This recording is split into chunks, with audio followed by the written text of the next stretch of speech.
Students, welcome to my YouTube channel. आज इस video में हम करेंगे क्लास 11 चैप्टर 10 स्ट्रेट लाइंस। सबसे पहले हम इसके कुछ बेसिक पॉइंट्स कर लेते हैं। सबसे पहले तो हमें पता होना चाहिए what is the slope of a line. A line in a coordinate plane makes two angles with x axis which are supplementary. ठीक है बेटा, जैसे मैं यहाँ पर ये लाइन ड्रॉ कर रही हूँ, एक्स एक्सिस के साथ देखिए ये दो एंगल बन रहे हैं। इन दोनों एंगल्स का सम 180 डिग्री होगा क्योंकि ये लीनियर पेयर बना रहे हैं, सप्लीमेंट्री हैं। ठीक है, the angle theta made by line L with the positive direction of x-axis and measured anti-clockwise is called the inclination of the line। ये देखिए, ये हमने एंटी क्लॉकवाइज मेजर, मैं थीटा एंगल कर रही हूँ एंटी क्लॉकवाइज। ठीक है, ठीक है, इस तरह से एंटी क्लॉकवाइज ये जो angle theta with positive direction of x axis के साथ ये जो एंगल थीटा आया, इसे हम बोलते हैं slope of a tangent of that angle. ये इंक्लिनेशन है लाइन की। ठीक है बेटा, lines parallel to x axis, जो लाइंस एक्स एक्सिस के पैरेलल होती हैं तो वो एक्स एक्सिस के साथ क्या एंगल बनाएंगी, 0 डिग्री का, तो उनकी इंक्लिनेशन 0 डिग्री हो जाएगी। जो कि वाई एक्सिस के पैरेलल होती हैं वो एक्स एक्सिस के परपेंडिकुलर होंगी तो उनकी इंक्लिनेशन 90 डिग्री की हो जाएगी। अब है slope of a line passing through points x1 y1 and x2 y2। बेटा किसी लाइन की स्लोप क्या है, उसकी इंक्लिनेशन कितनी है, किसके इक्वल होती है। अगर वो दो पॉइंट से पास कर रही है तो उसकी इंक्लिनेशन होगी y2 minus y1 upon x2 minus x1, मतलब difference of y coordinates upon difference of x coordinates of the two points. Condition क्या है कि x1 x2 के इक्वल नहीं होना चाहिए। अगर एक लाइन एंगल थीटा बना रही है with positive direction of x axis तो उस लाइन की स्लोप क्या होगी बेटा। ये तो 2 पॉइंट फॉर्म थी, अगर 2 पॉइंट से पास कर रही है तो स्लोप क्या है। अगर एंगल थीटा बना रही है line with positive direction of x axis तो उसकी स्लोप क्या होगी, tangent of theta. Theta 90 degree नहीं होना चाहिए। Slope of A horizontal line, अगर एक लाइन हॉरिजॉन्टल है, हॉरिजॉन्टल मतलब एक्स एक्सिस के पैरेलल है, तो उसकी स्लोप क्या होगी बेटा, 0, क्योंकि उसका एंगल थीटा, उसकी इंक्लिनेशन 0 है, टेंजेंट ऑफ 0 इज 0। इसी तरह से जो वर्टिकल लाइन है वो एक्स एक्सिस के परपेंडिकुलर होगी। ठीक है, टेंजेंट ऑफ 90 डिग्री उसकी स्लोप होगी, that is not defined.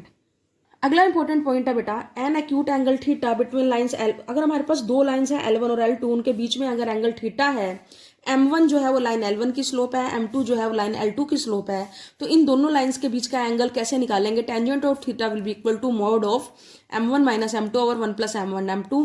1 plus M1 M2 0 नहीं होना चाहिए। और बेटा यहाँ पर अगर लाइंस पैरेलल हैं तो थीटा क्या होगा, 0 डिग्री। थीटा 0 डिग्री है, टेंजेंट 0 0 होता है। इन दैट केस दोनों लाइंस की स्लोप्स इक्वल आ जाएंगी। अगर लाइंस परपेंडिकुलर हैं तो उनके बीच का एंगल 90 डिग्री है, टेंजेंट 9 डिग्री नॉट डिफाइंड होता है, तो उसका रेसिप्रोकल 0 के इक्वल होगा।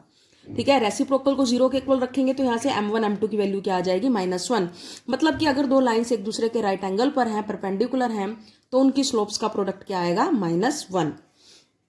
अगला बेटा इंपॉर्टेंट पॉइंट है कि 3 पॉइंट्स A, B और C अगर कोलिनियर हैं तो क्या कंडीशन है उसकी, if and only if AB की स्लोप और BC की स्लोप अगर इक्वल है तो हम कहेंगे तीनों पॉइंट्स कोलिनियर है in the form of concept of line. ठीक है बेटा, अब हम शुरू करते हैं बेटा एक्सरसाइज 10.1। इसका फर्स्ट क्वेश्चन है, draw a quadrilateral in Cartesian plane whose vertices are -4 5 0,7 5 -5 and -4 -2। Also find its area. बेटा ये बहुत ईजी सम है, 10th वाले कंसेप्ट से ही हमें करना है।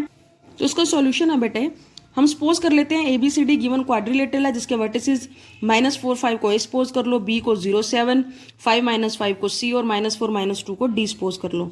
जब इन पॉइंट्स ABCD को कार्टेशियन प्लेन के ऊपर हम ड्रॉ करेंगे, उसके बाद AB BC CD और DA को ज्वाइन करेंगे तो हमें क्वाड्रिलेटरल मिलेगी। जैसे कि तो देखिए बेटा, ये मैंने पॉइंट ड्रॉ किया, A, ये B, ये C और ये D।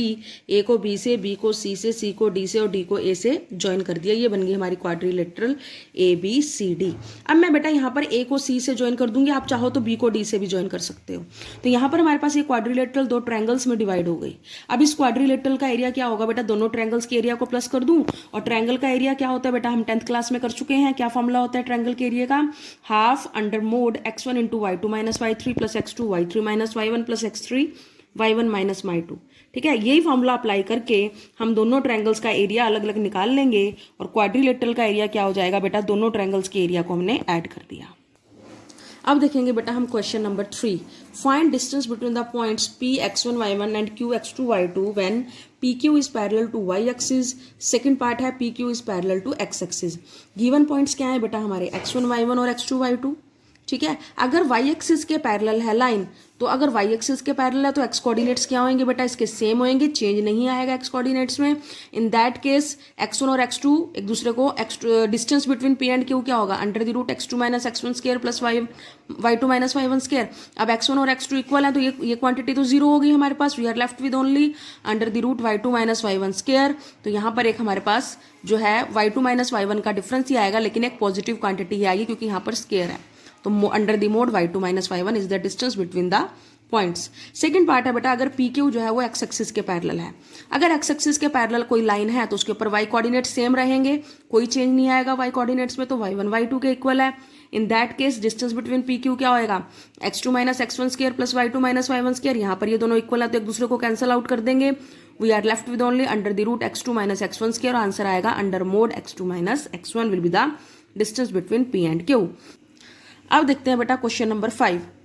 Find the slope of a line which passes through origin and mid point of the line segment joining the point this. हमें एक ऐसी लाइन की स्लोप निकालनी है, एक तो वो ओरिजिन से पास कर रही है, और ऐसी लाइन सेगमेंट जो पी और बी को जोड़ रहा है उसके मिड पॉइंट से भी पास कर रही है। ठीक है, सबसे पहले तो हम इस पी बी का मिड पॉइंट निकाल लेते हैं। क्या आएगा, दोनों के एक्स कोऑर्डिनेट्स को प्लस करके 2 से डिवाइड कर दो, वाई कोऑर्डिनेट्स को प्लस करके 2 से डिवाइड कर दो, तो मिड पॉइंट आ गया 4 माइनस 2। अब हमारी जो रिक्वायर्ड लाइन है वो एक तो ओरिजिन से पास कर रही है और एक 4 माइनस 2 से पास कर रही है। तो उसकी स्लोप का मैंने फॉर्मूला तुम्हें बताया था, y2 minus y1 over x2 minus x1 है, y2 माइनस 2 है, y1 0 है, अपॉन x2 4 है, माइनस x1, तो ये माइनस हाफ आ गया। तो स्लोप ऑफ रिक्वायर्ड लाइन क्या आ गई, माइनस हाफ। थैंक यू बेटा, have a nice day. Please like share and subscribe to my channel. कोई प्रॉब्लम आती है तो आप कमेंट सेक्शन में लिख सकते हैं।